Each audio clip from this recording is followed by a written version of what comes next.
제19대 대선은 대통령 선거에서는 처음으로 사전투표가 진행되고 있습니다. 각 당마다 사전투표를 높이기 위해 안간 힘을 쓰고 있습니다. 전주시가 여의지구 택지 개발을 허용하지 않기로 했습니다. 인구는 늘지 않고 주택 공급 과잉이 우려되기 때문입니다. 한 해 1,000만 명이 방문하는 한옥마을은 흡연이 금지돼 있지만 무딘 단속을 비웃듯 거리 곳곳에서 흡연하는 관광객들을 쉽게 발견할 수 있습니다. 여러분 안녕하십니까? JTV 8시 뉴스입니다. 19대 대통령 선거 전북의 첫날 사전투표율이 15.06%로 전국에서 네 번째로 높았습니다. 네, 대선을 바라보는 전북 도민들의 관심이 얼마나 큰지 짐작할 수 있습니다. 이번 사전투표는 내일까지 계속됩니다. 정원익 기자의 보도입니다. 이른 아침부터 사전투표소 현장마다 소중한 권리를 행사하려는 유권자들의 발길이 이어집니다. 본인 확인을 거치면 투표 용지가 출력되고 기표소에서 지지하는 후보에 기표하면 투표가 끝납니다. 연휴가 길어서 저희 부모님 집이 광주인데 광주에 이제 어버이날에 같이 보내기 위해서 사전 투표를 하게 됐고요. 투표를 하러 왔는데 투표하는 절차가 너무 간략해서 너무 많이 좋았었던 것 같습니다. 정세균 국회의장도 전주에서 사전 투표를 마쳤습니다. 투표가 우리 민주주의를 더 발전시키고 그리고 세상을 변화시킨다고 생각합니다.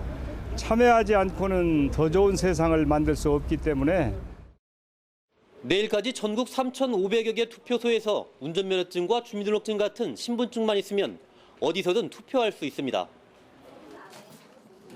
사전투표는 지난 2014년 제6회 지방선거와 지난해 제20대 국회의원 선거에 이어 이번이 세 번째입니다. 대통령 선거로만 따지면 이번이 처음입니다. 전북의 대선 첫날 사전투표율은 15.06%로 전국에서 네 번째로 높습니다. 전국 평균인 11.7%보다 훨씬 높습니다. 또 지난해 총선의 첫날 사전투표율 8.51%보다 2배가량 높습니다. 내 손으로 직접 대통령을 뽑겠다는 전북 도민들의 큰 관심을 잘 보여줍니다. 지금 와서 보니까 사람들이 관심도 굉장히 많은 것 같고 이 제도를 참 잘 활용할 것 같은 생각이 들고 오늘 기분 좋게 하고 가고 있습니다. 각 정당은 이번 대선부터 SNS에 투표 인증샷 게시가 허용됨에 따라 이를 적극 활용하고 있습니다. 새롭게 SNS를 통한 사전투표 후 SNS에 올리기 또는 댓글 달기들을 통해 투표율을 최대한도로 높이도록 굉장히 효과가 있고 폭발력을 가지고 있고요. 지역 내에서는 이제 당원들을 중심으로 해서 사전투표 동료를 열심히 하고 있습니다. 대통령 탄핵이라는 초유의 사태에서 치러지는 만큼 내일 오전 6시부터 오후 6시까지 치러질 전북의 사전투표율이 20%를 훌쩍 뛰어넘을 것으로 보입니다. JTB 뉴스 정원익입니다. 선거전이 막바지에 접어들면서 각 당의 유세전도 더욱 치열해지고 있습니다. 유세 차량에서 손을 흔들거나 노래에 맞춰 춤을 추는 선거운동원들 볼 수 있는데요. 공식 직함은 선거 사무원입니다. 송창용 기자가 보도합니다. 선거송에 맞춰 춤을 추고 지나가는 차량을 향해 인사를 합니다. 후보의 기호를 손가락으로 표시해 연신 흔듭니다. 유세 차량과 함께 거리를 누비는 이들은 선거 사무원입니다. 보통 오전 7시부터 유세 현장으로 나와 어두워질 때까지 12시간 이상을 움직입니다. 힘들기도 하죠. 날씨가 더워서 조금 힘들기도 하고 우리가 불편상 사람들 시민들 만들 때도 조금 막 붐비고 하면 또 힘들기도 하고. 선거 사무원은 공직선거법에 따라 각 정당마다 읍면동에 1명가량씩을 둘 수 있습니다. 자원봉사자와는 다르게 각 당에서 하루에 7만 원의 수당과 실비를 받습니다. 12시간만 일한다 해도 시간당 5,800원으로 최저임금 6,470원에 크게 못 미칩니다. 그냥 다니는 것 같아도 한 분 한 분한테 인사하면서 저희들이 에너지를 많이 소비를 해야 되잖아요. 그렇기 때문에 그래도 이제 맡은 사명을 최선을 다해서 하고 있는 거죠. 정치 불신에 따른 따가운 시선과 무관심에 지칠 때도 많지만 지지하는 후보를 위해 강행군을 소화하고 있습니다. 좀 더 많은 분들을 만나기 위해서는 거리로 더 나가야 할 것 같아요. 더 많이 손잡고 더 많이 인사드리고 그게 제가 할 수 있는 일인 것 같아서 남은 기간 동안 더 열심히 해보려고요. 민주주의의 꽃 선거를 더욱 활력 있게 만드는 선거 사무원의 활동 기한은 오는 8일 자정까지입니다. JTBC 뉴스 홍창용입니다. 탈당 소리가 거론된 바른정당 정운천 의원이 당에 남기로 했습니다. 정운천 의원은 오늘 기자회견을 열고 보수 대통합을 위해 자유한국당으로 당적을 옮기려 했지만 당원 1,600여 명의 의견을 물은 결과 90%가 당 잔류를 요구해 바른정당에 남기로 했다고 밝혔습니다. 정 의원은 건전한 보수인 유승민 후보가 국민 통합을 이룰 수 있다며 유 후보를 지지해달라고 호소했습니다. 바른정당은 정 의원의 전례로 교섭단체 구성의 마지노선인 20석을 간신히 유지했습니다. 정우천 의원은 바른정당의 최고위원직을 계속 맡게 됩니다. 현대중공업 본사가 결국 군산조선소에 대한 일시 가동 중단을 공시했습니다. 군산조선소 폐쇄를 공식화한 것이어서 협력업체와 지역 경제계는 강하게 반발하고 있습니다. 보도에 김진형 기자입니다. 현대중공업이 증권거래소를 통해 오늘 오후 5시 18분에 올린 공시입니다. 군산조선소에 대해 선박 건조 물량 미확보에 따라 일시 가동 중단하고 이를 7월 1일부터 단행한다는 내용입니다. 긴장 속에 오전부터 공시를 확인해온 자치단체와 지역 상공업계는 우려가 현실이 되자 망연자실하고 있습니다. 군산시와 협력업체, 지역 경제계 등은 현대중공업 측의 갑작스런 영업 중단 고시에 강하게 반발하고 있습니다. 현대중공업은 올해 들어 4개월 만에 모두 39척 23억 달러어치의 선박을 수주해 2014년 이후 최대 실적을 기록하고 있습니다. 조선 경기가 바닥을 찍고 회복세로 접어든 상황에서 가동 중단을 공시한 것은 군산 조선소 유지를 희망해온 지역민들의 바람을 짓밟는 행위라는 여론입니다. 구두로 또 공문으로 또 울산 현대중공업 본사 앞에서 1인 시위까지를 하면서 지속적으로 요구를 하고 있는데도 불구하고 가동 중단을 이렇게 공시를 한다고 하니 이것은 우리의 노력에 매우 찬물을 끼얹는 격이고, 현재로서는 주요 대선 후보들이 군산 조선소 가동에 대해 우호적인 입장을 보이고 있는 게 그나마 유일하게 남은 한 가닥 희망입니다. 군산 조선소가 결국 우려했던 가동 중단 수순을 밟게 되면서 대선 이후 정치적인 해법에 지역의 역량을 모아야 할 것으로 보입니다. JTBC 뉴스 김진영입니다. 쌀값 폭락으로 인해 지난해 논벼 소득이 크게 줄어든 것으로 나타났습니다. 통계청에 따르면 지난해 논벼 농가의 소득은 전국 평균 2,200만 원 수준으로 한 해 전보다 무려 13.6%나 감소했습니다. 영농 형태별로는 축산이 7,700만 원대로 가장 높았고 과수가 3,400만 원대로 뒤를 이었으며 채소가 2,900만 원대, 논벼가 2,200만 원대였습니다. 전주시가 여의지구 택지 개발을 허용하지 않기로 했습니다. 인구가 더 이상 늘지 않아서 주택의 과잉 공급이 우려되기 때문입니다. 권대성 기자가 보도합니다. 도시개발이 끝난 혁신도시 만성지구와 붙어있는 전주시 여의동과 장동, 만성동 일대입니다. 이른바 여의지구로 전북개발공사가 택지 개발을 추진했습니다. 전주시도 개발에 대비해 2년 가까이 개발행위 제한구역으로 묶어왔습니다. 하지만 전주시가 개발행위 제한을 풀기로 했습니다. 택지 개발을 허용하지 않기로 결정한 겁니다. 인구는 크게 늘지 않고 주택 보급률이 109%로 주택 과잉 공급이 우려된다는 이유에서입니다.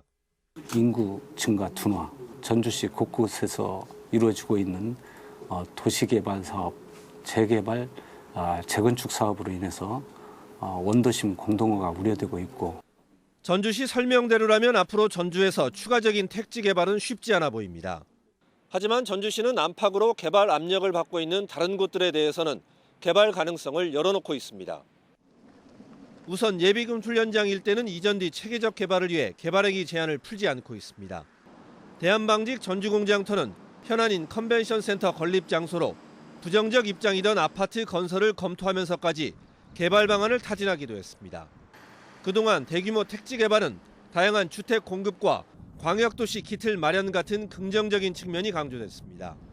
하지만 유입 인구가 없는 상황에서 원도심 공동화, 학교 신설, 분양가 급등 같은 부작용을 불러왔다는 지적도 받고 있습니다. JTB 뉴스 권대성입니다. 전주 노송천 복원공사가 다음 주에 마무리될 예정입니다. 전주시는 모두 410억 원을 들여 지난 2008년부터 시작된 노송천 복원공사가 오는 19일에 모두 마무리된다고 밝혔습니다. 이번 복원공사로 이미 생태하천으로 만들어진 전주천과 노송천의 물길이 하나로 연결되고 산책로와 인공폭포 등을 갖춘 수변 공간이 마련됩니다.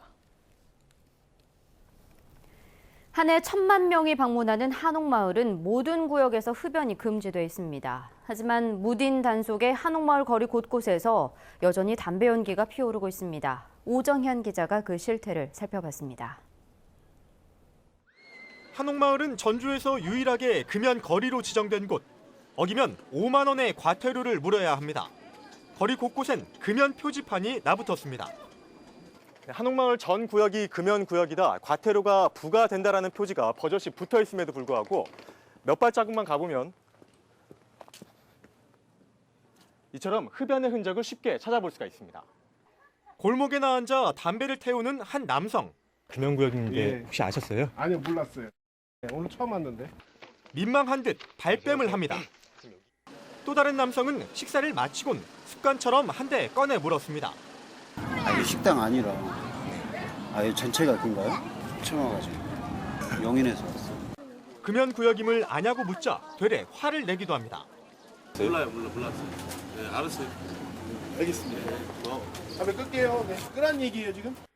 주변에 불쾌감을 주는 흡연 자체도 문제지만 목조 건물이 대부분인 한옥마을에서 아무렇게나 놔둔 꽁초는 특히 위험합니다. 하지만 단속은 무디기만 합니다. 많이 있죠. 근데 이제 그게 또 밤에 피면 모르잖아. 단속하는 건 못 받는 거지. 한옥마을 전 구역을 금연거리로 지정하고 단속을 시작한 지난해 7월부터 현재까지 실제 단속 건수는 68건에 그치고 있습니다. 공중 이용시설 PC방 민원 들어오는 곳 위주로 해서 PC방이나 한옥마을 그리고 어린이 공원들 네 분이서 이렇게 나눠가지고 무턱대고 시민의식이 성숙하길 강요할 순 없는 노릇. 당장 단속의 고삐를 늦춰놓은 탓에 한옥마을 금연거리 지정이 무색해지고 있습니다. JTB 뉴스 오정현입니다. 징검다리 연휴를 맞아 전북 곳곳에서 축제가 잇따르고 있습니다. 올해 5회째를 맞는 부안 오곡마실 축제가 모레까지 사흘간 부안 읍내와 변산반도 일대에서 펼쳐집니다. 군산에서는 제12회 꽁당보리 축제가 일요일까지 나흘간의 일정으로 개막해 보리밭 연날리기와 청보리밭 사이길 걷기 등 관람객이 즐길 수 있는 다채로운 행사가 열립니다. 남원에서는 21일까지 발해봉 철쭉 축제가 열립니다. 철쭉길 등반대회, 그림 그리기, 노래자랑 등 다양한 행사가 이어집니다. 어제 개막한 87회 남원 춘향제가 일요일인 7일까지 계속됩니다. 지난달 27일 개막한 전주국제영화제는 전주 영화의 거리에서 모레까지 이어집니다. 어린이날인 내일 동물원을 오가는 순환버스가 무료로 운행됩니다. 전주시는 내일 오전 8시부터 저녁 7시까지 종합경기장과 전북대병원, 우화중학교와 어린이회관 등 4곳에서 동물원을 오가는 순환버스 10대를 운행하기로 했습니다. 전주시는 내일 동물원이 문을 여는 오전 8시부터 상황에 따라 동물원의 차량 진입을 통제할 예정입니다. 전북대가 내일 캠퍼스 일원에서 다채로운 어린이날 행사를 개최합니다. 전북대는 내일 오후 1시부터 대학 기관과 학과가 참여해 다양한 레크레이션 프로그램과 체험 부스를 운영한다고 밝혔습니다. 이와 함께 신청자를 대상으로 대학 도서관과 박물관을 버스로 돌며 견학하는 시간을 마련했으며 어린이들을 위한 영화도 무료로 상영합니다. 한우 소비를 확대하기 위한 한우 숯불구이 축제가 오늘 완주 고산 미소광장에서 열렸습니다. 한우 자조금관리위원회가 지원하고 한우협회 전북도 지회와 완주군 한우협동조합이 주관하는 이 행사에서는 한우 고기를 20% 이상 할인 판매해서 우수한 품질의 한우를 저렴한 가격에 맛볼 수 있습니다. 또 할인 행사와 함께 경매 이벤트와 한우 정량 달기 등 다양한 체험 행사와 경품 행사도 오는 6일까지 이어질 예정입니다. 전주지법 형사 3단독은 수십만 편의 음란물을 인터넷에 올린 혐의로 기소된 30살 A씨에게 징역 8개월의 집행유예 2년을 선고했습니다. 또 보호 관찰을 받을 것과 300시간의 사회봉사를 명령했습니다. A씨는 지난 2015년 6월부터 지난해 10월까지 음란물 사이트 6곳을 개설한 뒤 음란물 32만 편을 올려 3억 8천여만 원의 광고비를 챙긴 혐의로 기소됐습니다. 오늘 오후 2시쯤 고창군 성내면에 있는 51살 A씨의 조경용 소나무 밭에서 불이 났습니다. 이 불로 12년생 소나무 1000여 그루 가운데 600여 그루가 타 소방서 추산 3,300만 원의 재산 피해가 났습니다. 경찰은 소나무 밭 아래에서 쓰레기를 태우다 불이 옮겨 붙은 것으로 보고 정확한 화재 원인을 조사하고 있습니다.